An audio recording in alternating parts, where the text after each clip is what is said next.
programme de préférence commerciale Hope et Help qui permettait aux exportations haïtiennes, notamment dans l'industrie de l'habillement, d'entrer sur le marché américain sans droit de douane. Adoptés respectivement en 2006 et 2010, ces dispositifs avaient pour objectif de stimuler la production en Haïti, de soutenir des milliers d'emplois et de renforcer la coopération économique entre Washington et Port-au-Prince. Leur expiration inquiète désormais industriels, ouvriers et partenaires commerciaux. Il faut dire qu'en 2021, l'industrie textile employait encore 60 000 personnes, mais la violence, l'instabilité politique et l'incertitude autour du programme avaient déjà fragilisé la filière.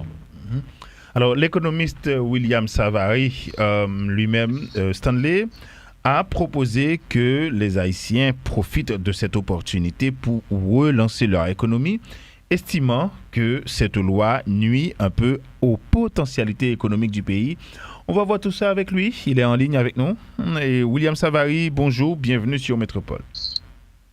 Bonjour Stanley, bonjour Wesley, bonjour Haïti, bonjour Métropole, bonjour tout le monde. Petit problème technique, on va reprendre. Docteur Savary, bonjour et bienvenue sur Métropole. C'est bon. Maintenant, j'ai bien écouté l'introduction où il est dit que la loi Hope avait comme objectif de stimuler l'emploi en Haïti en 2006 comme première adoption, deuxième adoption en 2008 et 2015, il y a eu des renouvellements en 2010 également. Mais maintenant, il faut dire que le renouvellement de cette provision est du domaine du président américain. Donc c'est le président américain qui, à la fin qui d'après les rapports qui lui sont soumis par les études, par les rapports que les Haïtiens eux-mêmes doivent soumettre, des rapports aux réglementations qui gèrent sur la loi Hope, c'est en fonction de ces rapports que le président américain prend la décision de renouveler ou de ne pas renouveler. Et les rapports sont soumis à des entités, par exemple le département du commerce américain, le ILO, International Labour Organization. Ce sont ces gens-là qui sont les plus influents en ce qui concerne le renouvellement de la loi Hope. Maintenant, je vous ai souligné au cours d'une conversation que je pense que la loi Hope, plutôt que d'aider Haïti, a plutôt retardé l'essor économique et la croissance économique en Haïti. C'est pourquoi je le dis. Premièrement, c'est parce que avec la loi Hope, la classe et l'élite haïtienne, l'élite économique haïtienne, s'est appuyée sur une provision de la loi américaine pour faire fortune. Au lieu de penser à des méthodes d'industrialisation, d'investissement lourd dans les équipements lourds, dans l'investissement dans l'agriculture, des trucs dans les secteurs où l'élite économique, les politiciens haïtiens également, où la République d'Haïti pourrait avoir un certain contrôle. Là, ils se sont attachés aux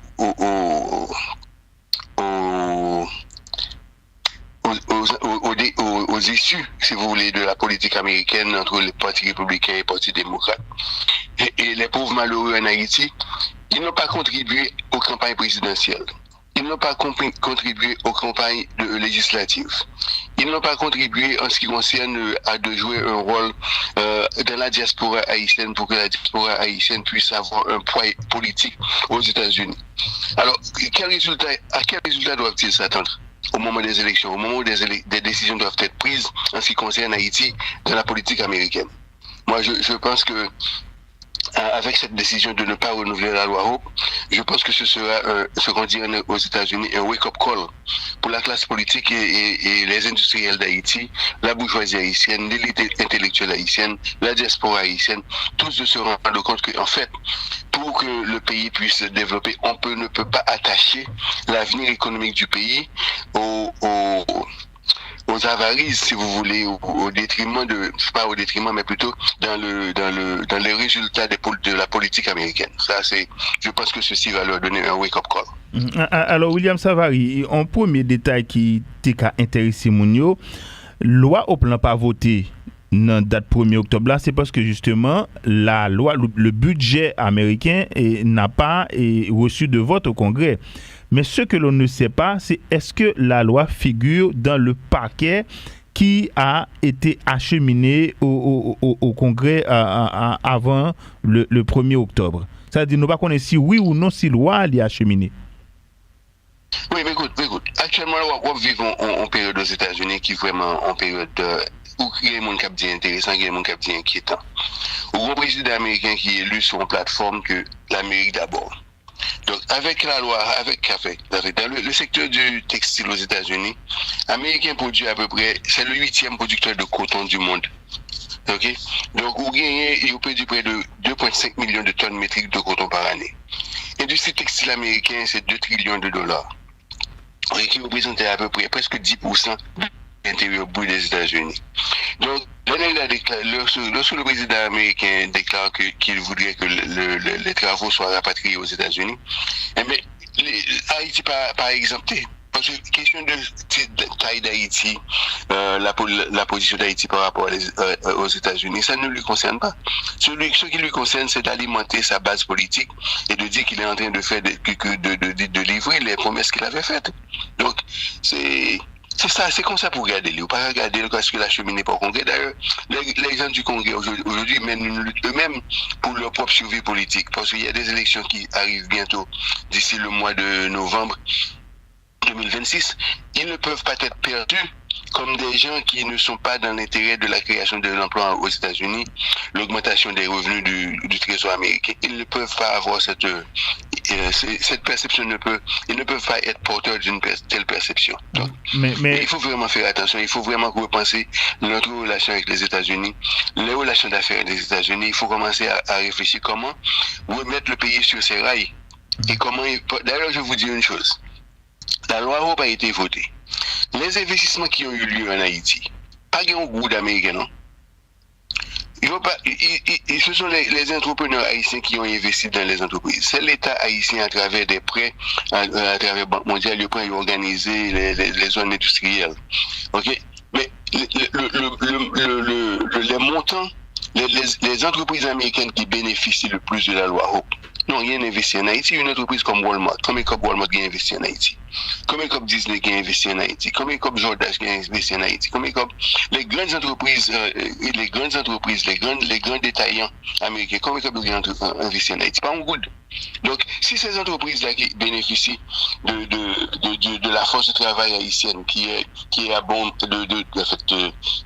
qu'ils parviennent à payer à bon marché, mais qui intérêt que vous gagnez pour défendre l'intérêt Haïti. Alors, je vous signale une chose. Lorsque la loi Hope a été votée en 2008, sur 2006, le salaire minimum en Haïti était à $4,25, $4,30.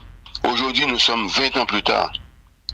Le minimum de salaire en Haïti n'a pas grimpé. Où ça veut dire? Parce que ce ne sont pas des gens qui vraiment s'inquiètent de l'avenir de la République d'Haïti. Donc c'est à nous autres en Haïti de penser comment réallier nos investissements, quelles sont les entreprises qui peuvent être rentables et sur le long terme et qui sont sous nos contrôles. Donc, là où l'on a un mot à dire, là vous n'avez absolument rien à dire. Le Congrès américain vote, le président américain vote et vous attendez le résultat des votes.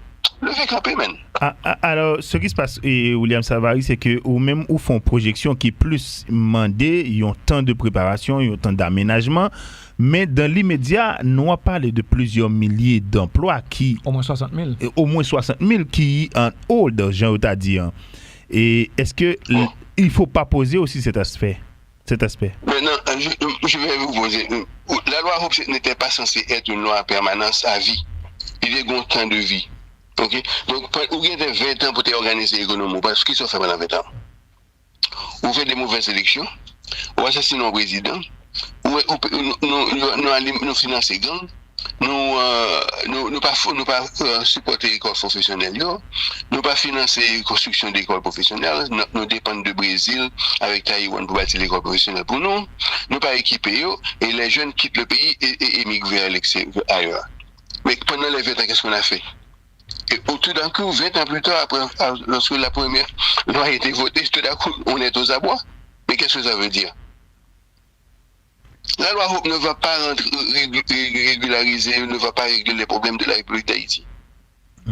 C'est la réflexion stratégique des hommes politiques, des hommes d'affaires de la République d'Haïti, de l'élite intellectuelle haïtienne, les gens qui sont soi-disant des économistes de pays, la presse haïtienne. C'est nous autres qui devons réorienter notre réflexion pour prendre en main l'avenir économique de la République d'Haïti. C'est pas la loi Hope. William Savary, les lois Hope Help, quels sont les enjeux économiques pour les États-Unis? Bon, là, c'est une très belle question. Parce que je dois vous dire qu'au niveau des États-Unis, il y a ce qu'on appelle le CPI, c'est le Consumer Price Index, qui gère, en fait, c'est une indice à partir de laquelle on mesure le taux d'inflation aux États-Unis.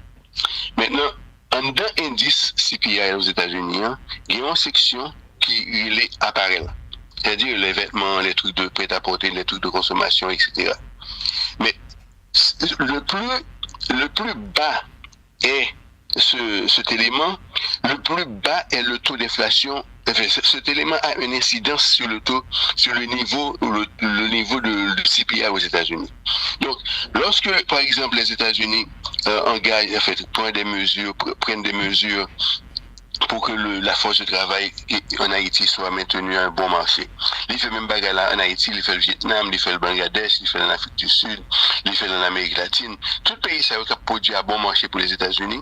Les exportés vers les États-Unis, ils ont un effet direct sous le CPI ou bien le Consumer Price Index aux États-Unis, qui permettent que si taux d'inflation aux États-Unis bas, ils permettent que taux d'intérêt aux États-Unis était bas, ils permettent que accès aux capitaux pour les entreprises américaines à des taux d'intérêt très bas et qui permettent leur expansion économique de façon continue.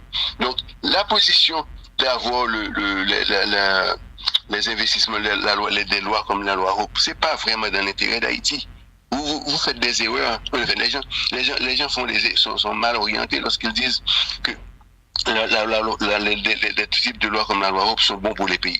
Non, c'est bon pour les États-Unis. Les États-Unis, par exemple, font rien qui n'est pas bon pour les. Rien. Quel que soit ce que vous faites. Ok, donc c'est l'incidence si tu veux, à la baissière, si tu veux, du secteur textile ou de l'habillement sur le taux d'inflation aux États-Unis. C'est ce qui intéresse les États-Unis. Tout côté de faire un à bon marché pour faire entrer aux États-Unis pour vendre pour taux d'inflation de la priorité, il y a fait. Que c'est pour intérêt 10 Haïtiens, 25 Haïtiens, toute population haïtienne, il y a fait lui. Là, maintenant. Donc, et voilà, c'est vraiment là le crux de la chose. Donc, si qu'en Haïti, les gens d'Haïti, les entrepreneurs, les politiciens ne prennent pas conscience que, en fait, ils ont un pays à construire, qu'ils doivent prendre des décisions stratégiques et réfléchir de façon sur le long terme, comment réorganiser l'économie du pays, comment créer les emplois, comment créer la fortune et la prospérité, eh bien, nous banons.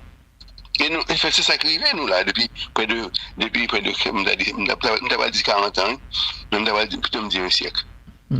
Voilà. Quelles sont les réflexions qui ont eu lieu dans le pays pour la réflexion à long terme, la réflexion stratégique pour que dans 10 ans, dans 15 ans, dans 20 ans, pour qu'on puisse avoir une nouvelle économie? Alors... Aujourd'hui, on parle de l'intelligence artificielle. Aujourd'hui, on parle de l'industrialisation, l'énergie nucléaire. Ici, on a parlé en Haïti, nous-mêmes, on a parlé de boulet de charbon. C'est pas normal. Oui. Alors, moi-même, bon, merci William Savary, mais moi, pendant que tu aller, ma réflexion, Stanley, c'est est-ce que c'est réflexion qui n'est pas faite ou bien c'est établi, c'est abouti ou pas qu'à abouti? Parce qu'on a l'impression que quelque part, il y a des forces d'intérêt qui toujours bloquent un processus de changement qui est à chaque fois activé en Haïti. Donc, pour nous qui te aller, c'est après ça. J'ai additionné une chose. Les gens qui ont la responsabilité de réfléchir ne le font pas. Ils préfèrent choisir la voie facile. Américains viennent là-bas, dans $10 pour le parti, pour le coup de poulie, une douzaine de t-shirts, mais ça, les balles font $2 profit sur les douzaines, mais ça suffit, il est content. On ne voit pas assez grand. Merci William Savary. Merci William Savary. Passons bonne journée. Ok, bye. Voilà, l'économiste, docteur en économie William Savary qui était avec nous, Stanley. Et avec lui, on a abordé l'intérêt de l'État haïtien ou bien des autorités haïtiennes de reprendre la main avec ce qu'il appelle une opportunité. Oui, effectivement, comme on le sait, les lois OPHELP n'ont pas été votées cette semaine au Congrès, notamment à cause du shutdown aux États-Unis. Mais là, William Savary y voit une opportunité de relancer l'industrie en Haïti.